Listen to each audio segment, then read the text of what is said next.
The hottest spot on the golf course today. It's your birthday. That was your gift all along. Pops planned it.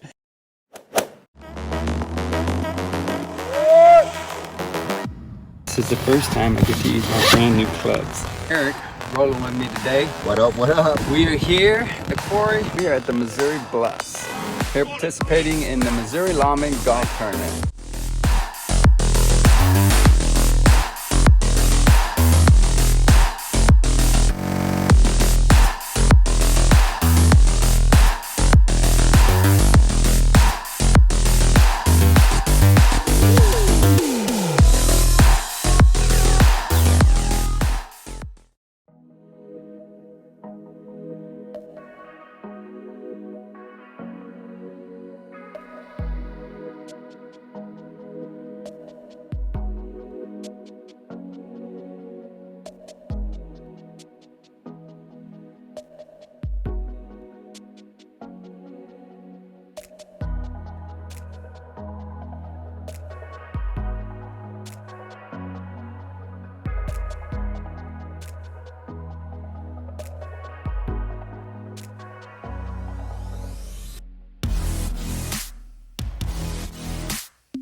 It is San Marcos, Texas. But check this out.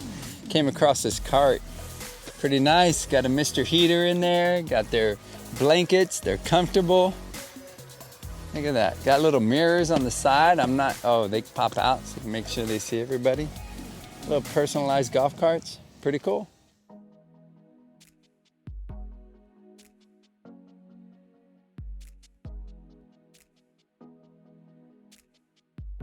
All right, so we're here at the Kissing Tree Golf Course. If you couldn't tell by the entrance, to get to this place, to the pro shop, it is extremely nice. I mean, just check this out behind me. Really nice. So I found out from my buddy here, which I don't know if y'all can tell or not, but I'm wearing my Solution Point Plus hat for this guy right here, Joe Smarro. Man, Boyd decided to join me today for a round of golf here, and so we're super excited. Joe, tell us real quickly, we're gonna highlight the Kissing Tree Golf Course. You know, of course, we're here. It's a beautiful neighborhood, but tell us about it. What is the Kissing Tree community? Because it is really kept up really nicely, and I finally realized why. Yeah, so the course is actually semi-private, but Kissing Tree is a retirement community, 55 and above. So it's a closed community unless you are above 55, and they have incredible amenities here. Obviously, I still have a ways to go, so does Trini. But the golf course is open to the public, and the rates are really, really reasonable for the amount of golf course that you get. And as Trini's going to highlight right now, you're going to see it's some of the most beautiful golf that I've played in Texas for sure. So I'm super excited to be doing this with you. Yeah? Yeah. All right, let's go play some golf.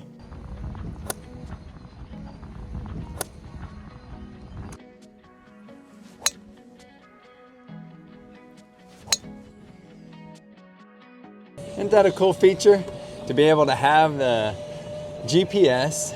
This is another one of those carts. It tells you it's a nice course when they have their own speakers in the golf carts. That's pretty cool, man. Oh yeah. You see your poker face.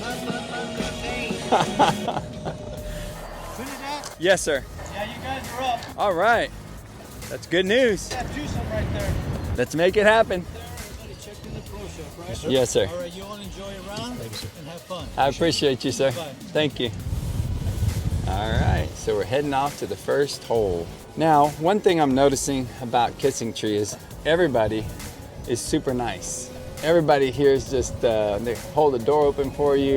Yes, sir, no, sir. Have a great day. Maybe it comes with the retirement community, I don't know, but we are in Texas. And one thing everybody says is that Texas hospitality, man. Oh, I'm Scott. All right. Scott, how's it going, brother? Hey, Adam, how you doing, man? All right. Love it. Are y'all here from San Antonio? And we live here in town. I live in New Braunfels. He All lives right. in Nashville. He just flew in last All night. right, Nashville, yeah. All right. Awesome. All right, so here we go. We are at the first hole. Everybody's really nice here at Kissing Tree. I mean, I can tell you that. Of course, there's Texas hospitality. Everybody knows that. It's just everywhere, man. And I absolutely love living in Texas and Kissing Tree. I think everybody's just really happy here. They're all nice and very friendly. So this is a sign for the first hole. Unique sign. Let's make it happen. First hole. And as you can see, it goes up and turns to the right.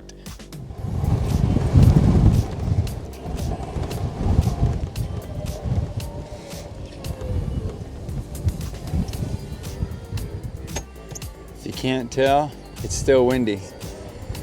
Got out of that rough though, the rough stuff. It was a tough one. The wind's coming directly to us, so Joe's got a second shot coming up on the first hole.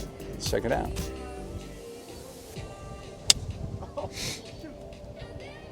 Well, if there's one thing I'm learning today, which is probably on the windiest day I've ever played on, it is if you have a slice and that wind is going left to right, you're in big trouble. This is where I ended up today. And I hit a 7 wood off a par 3 and still ended up in the water. If you got a slice and it's gonna be a windy day, learn from it. I gotta learn to hit the ball straight.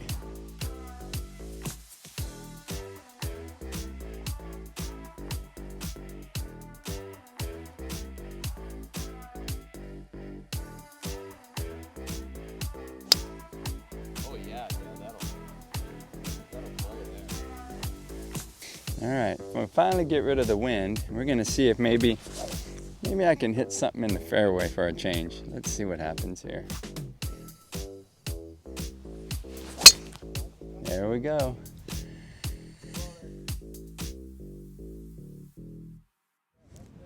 So we are on hole 5 here at Kissing Tree, and what I will tell you is I was on the fringe way back there, and I rolled over and off the green. I mean, hole 5 here, this green, I don't know if it's the weather or it always is this way, but it is fast.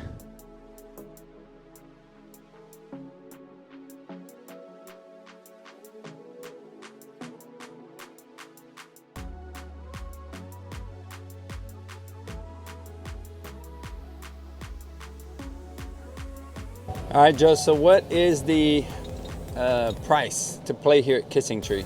So it was $84 for a tee time out here, which again, I think, you know, for a lot of like municipal golfers are thinking that's expensive, but again, this course is in really, really top-notch shape, and the pace of play is great. It's not crowded.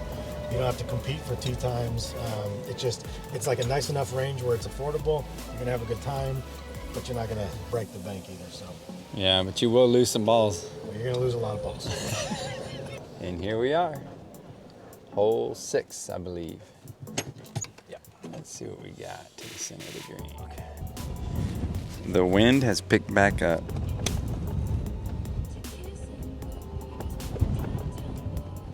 You're on the green, aren't you? Oh, just a little short. God, look at that wind. God blessed. We've got Adam with us. It's his birthday today. Adam, what's going on, man? Adam and Scott? Yes, sir. That's what I'm talking about, father and son.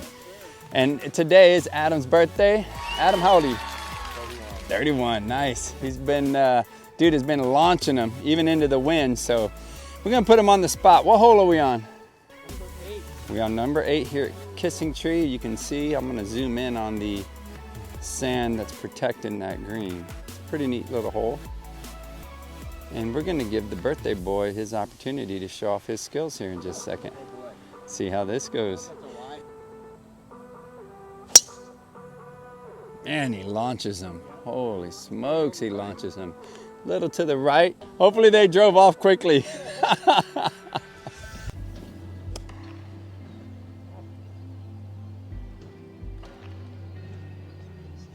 So we are on hole number 9. It's a little windy. It's a par 4.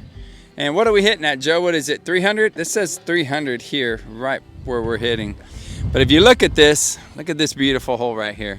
So here on Tee Time with Trini, we try to highlight the hardest hole on the course and some of the more picturesque holes on the course. And this is definitely one of them. Check out that green. Surrounded by water. This is beautiful. This is nice.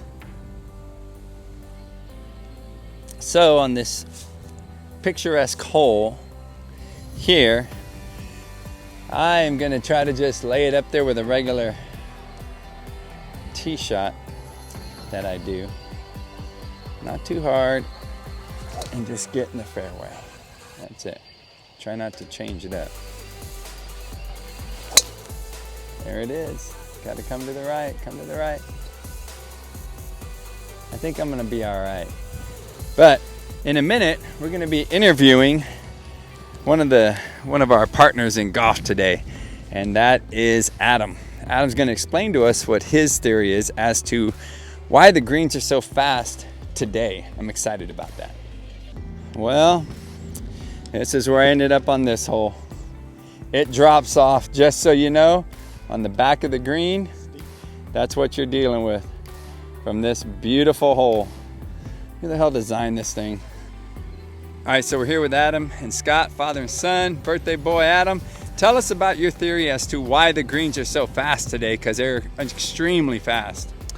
I'm no green reading expert, but what I've heard and what I've seen is that in situations like this where there's 25+ mile-an-hour winds, the greens can't hold their moisture, so they get really dry, therefore they get really fast, especially with the sun shining on them all day. So by the afternoon on a windy day, it's going to be much quicker than normal.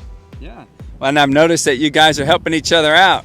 So Adam's showing Scott the lie, and then Scott's doing what he needs to do to make him. Helps. Yeah, that always helps when you have somebody in front of you showing you the line and how to put it in. It doesn't happen very often I always to me. try to make sure that I'm a foot inside of where he's at. That way he can give me the reads, but it hasn't been working that way.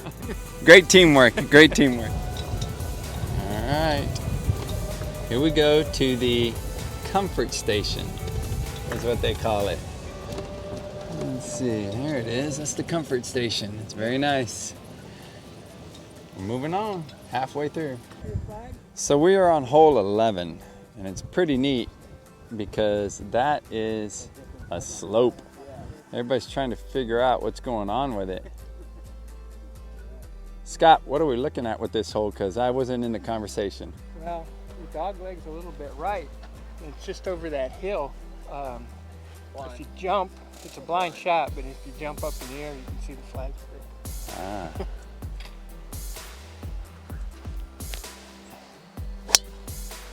Nice. Look at that thing. About right. It's going left. Yeah, that wind's just pushing.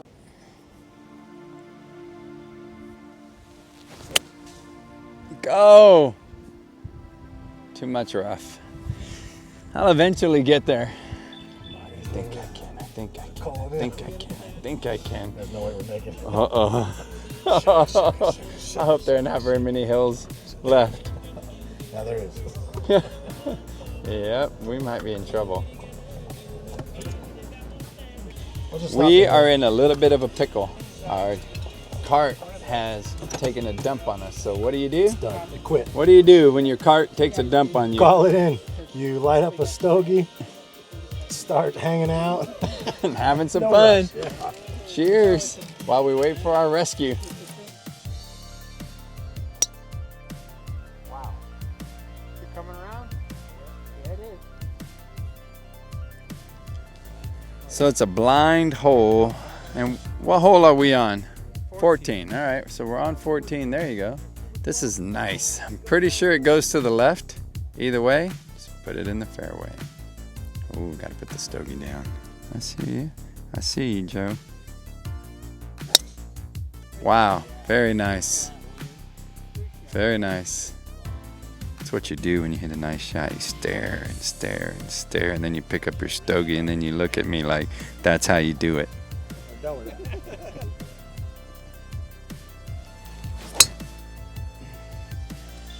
Go to the turn. Not too sure, we'll see. See how that goes. Go. It's in the right direction. That's all that matters. All right, so where are we at, Joe? Hole 17, Kissing Tree. It's a par 5, slight dogleg left, elevated green. Got water that's in play on the right.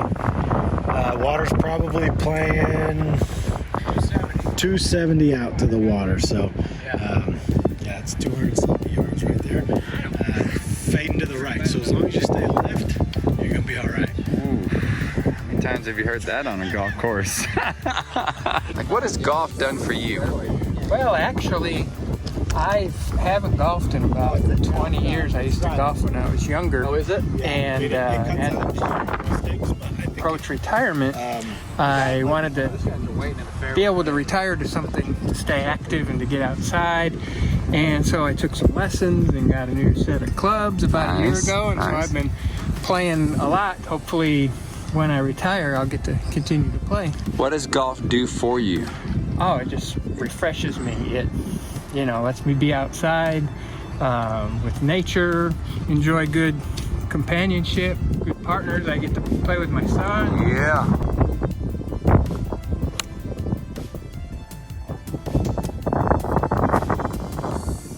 So we're here, hole 17, we just teed off, and look at this, man, this is beautiful.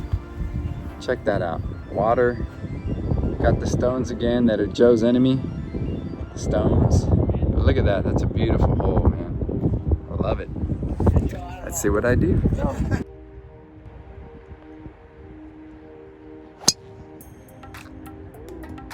It's gonna work out.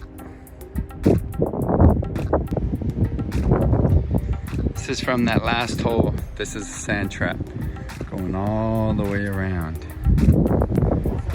Yeah, I got you, brother. That's where Joe's at right now.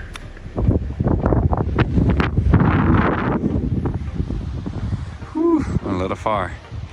That's because the sand trap from hell scared him.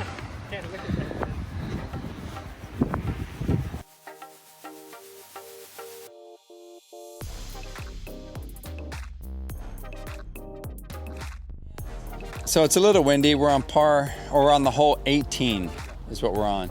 So with 18, this is what you get. And I like it because it's pretty neat. You got, you know, that water that's deep on the right side. Then you have a sand trap, a little bit shorter on the right side. And then of course you have one on the left. But you see the flag straight ahead. It looks pretty simple.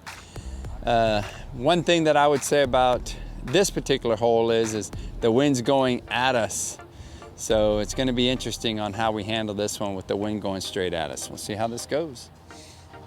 All right, so Joe's going to take a whack at hole 18. Let's see what he does. You know, for a semi-private course, they take pretty decent care of it. Oof, I think that one might find a house. Just saying. Get your insurance on your windows if you live on a golf course. I don't know why I'm even worried about it. I'm gonna end up where Scott and myself we're the same kind of golfer, you know? All right, let's see what happens here. I think I'm gonna hit that. There it is. It goes high, I lose a lot of distance, but at least I'm gonna be in the fairway. There we go. Oh yeah.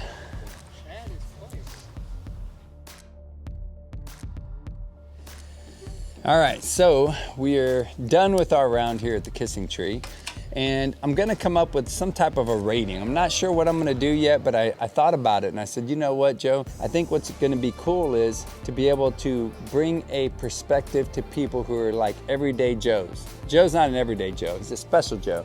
But still, when you talk about everyday Joes, you know, like, what am I looking for? I'm not a great golfer, that was evident. You guys have seen that. But I enjoy a great course with great amenities. I like when I go on vacation to be able to find courses that have resorts that I can stay at. So I like to highlight the resort along with the course. But I need to come up with a rating system for an everyday Joe, if you will, of courses. On this particular course, I'll ask Joe to give his impression, kind of his thoughts on the Kissing Tree here in San Marcos. Yeah, I'm a fan. Again, it's one of these courses that, you know, as someone who typically plays municipal courses, this is a step up, obviously. So I think, you know, if you look at things in 3 tiers, so you'll have municipal courses, you'll have this is actually a semi-private. And then you'll have like the resort style courses like Trini mentions. And I think just putting them in those 3 categories. But additionally, as far as coming up with this rating, he was just mentioning this, and I'm thinking maybe come up with 3 to 5 different like categories. And that way it keeps it simple. People can look at that and make a determination. Again, not about like we're great golfers. How does it look? How does it play? And then I think like cost, as far as like affordability and how much Great point. fun we had. So for this one, again, I think I would have no problem spending, $85, $84, whatever the tee time was, to come out and play this course pretty regularly, just because I like the pace of play. I like how it feels. I like how it looks. It's in great shape. They maintain it really well. But again, there are some things that I feel are missing as well. As I love more waterfalls, more like, just the serene, beautiful things that some other courses offer. Type stuff. So to me, it really does have incredible play. The greens are incredibly challenging. There's a lot of undulation. There's a lot of different paces. They don't all play. Explain what undulation is. Undulation is the break, the slopes. Also stimp meter, so how they roll, there's how fast they are. I bet some of them were probably rolling around a 10 or 11 on a stimp, and then some of them were probably 13, and so it was just really, really inconsistent. But I didn't see that as a negative. I actually saw that as something that was kind of interesting and fun, again, just for a novice weekender like I am. So but the consistency, the fairways are lush, the greens are great, tee boxes are in great shape. They really do maintain it well. So I'm happy with it. But yeah, now Trini's got me excited because he's talking about traveling around and going to other places. I want to be a part of that. So I want to get in on that. I've never flown with my clubs anywhere to play anywhere. I've always rented stuff, and it's never the same experience. So I want to step up my game, travel to a great destination, play a beautiful course, and hopefully do it with this guy while he's recording it, highlighting it, and I can be a part of that. So anyways, a great day. Absolutely. Well, I'm all about that, great company when we go to these courses. Here's what I'll say about this course, in my opinion. Everybody has their own opinions, right? I agree with Joe when it comes to the way that they keep up the course. It's a nice course. I believe that they're improving the courses. From what I saw today, it looked like they almost were, maybe, I know they're building houses around it, but it looked like they were also possibly improving the course to a degree. But I saw about 3 to 4 holes that were like, wow, this is pretty cool, But as far as picturesque type, they don't have that here. They don't have the big hills, if you go to a La Cantera, which is on a whole nother level, but they don't have those types of scenic tee boxes or anything. But at the same time, it's very forgiving for somebody. It's for somebody like me. I lost some balls, but I still had a lot of opportunities to not maybe hit it right, but still have the ball in play. And I like that about this course. So it's kind of in the middle from courses that I played, where I can still recover from a bad shot and still have fun. At the same time, I'll tell you that I've been all over. I played a lot of different courses. I just started recording with Tee Time with Trini. And these greens, dude, I'm telling you, I don't know if it's the weather, like Adam mentioned before, I don't get it, but these greens are like different. They're just different. So if you're looking for a challenge when it comes to greens, that's the thing that stuck out in my mind. And so I'm interested to come back, try it again. So this is a great value, I think, then. Kissing Tree, San Marcos, come check it out. I think you're gonna be happy. We'll see you next time, man, on Tee Time with Trini. And don't forget, I got your 6. We got your 6. That's right. Be well, y'all.